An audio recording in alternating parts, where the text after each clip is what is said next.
toutes et à tous. Un mot d'abord pour vous remercier toutes et tous pour la qualité des présentations. C'était, je pense, vraiment quelque chose d'extrêmement intéressant et moi, à titre personnel, j'ai énormément appris en vous écoutant.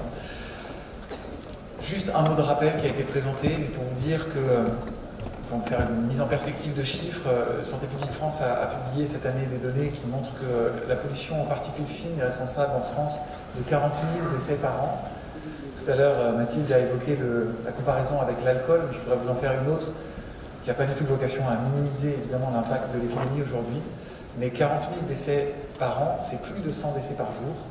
Et à l'heure actuelle, si on rapporte à la pandémie, c'est plus que ce que représentent les décès par Covid. Donc c'est encore une fois pas pour dire que le Covid n'est pas important, c'est pour dire que les questions de pollution atmosphérique sont des questions absolument majeures dont on n'a pas forcément notion en termes de priorité de santé publique à ce point-là. Mathilde l'a rappelé, c'est une des causes principales de mortalité en France. Un deuxième point, pour vous dire, ça a été là aussi rapidement présenté, que des outils existent. La WONCA, qui nous regroupe sur le plan international, a publié un appel aux médecins généralistes du monde entier à se mobiliser pour la santé planétaire, et le Collège de la médecine générale a aussi publié un guide et a mis en ligne un certain nombre d'outils que je vous invite à aller voir et qui nous permettent au quotidien peut-être d'avoir plus d'informations et de pouvoir mieux agir auprès de nos patients. Sur le plan plus académique, je vous rappelle pour ceux qui ne l'avaient pas vu passer que plus de 200 revues scientifiques ont publié en même temps un éditorial qui appelle à lutter contre le réchauffement climatique et en faveur de la biodiversité pour protéger la santé. Donc, notamment le Lancet, le BMJ, le New England, j'en oublie, mais je ne dirais pas exercer, qui a publié une traduction de cet appel en français, et je vous invite à la lire dans la revue de la discipline. Alors, une fois qu'on a fait ce bilan, et je ne vais pas revenir parce que le sujet est éminemment complexe, mais je souhaiterais peut-être nous positionner dans la question de l'action. Et je reprendrai les propos de Julie Gilles de Lalonde qui disait « Reprenons notre place de médecin généraliste et qu'est-ce qu'on peut faire ?» Tout d'abord, vous dire évidemment qu'il ne faut pas être naïf et que le sujet est tellement important et d'une telle complexité qu'il nécessite évidemment une implication extrêmement forte des pouvoirs publics à l'échelon international. Ce n'est pas voilà, les actions individuelles seules qui permettront de résoudre l'ensemble des problématiques, mais on voit bien à quel point la problématique est compliquée. Et voilà, je ne reviens pas sur le bilan en demi-teinte de la COP26, des enjeux économiques qui sont parfois contradictoires à ceux que nous évoquons aujourd'hui. Et pour autant, même si les enjeux institutionnels sont forts, évidemment,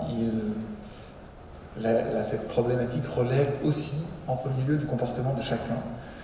Alors évidemment, en tant que citoyen, je ne vais pas revenir sur ce point, c'est peut-être pas le lieu au sein du congrès du CNGE, mais peut-être sur celui des médecins. Donc là, un certain nombre d'outils vous ont été présentés qui, je l'espère, pourront vous aider dans les jours et semaines à venir au retour au cabinet.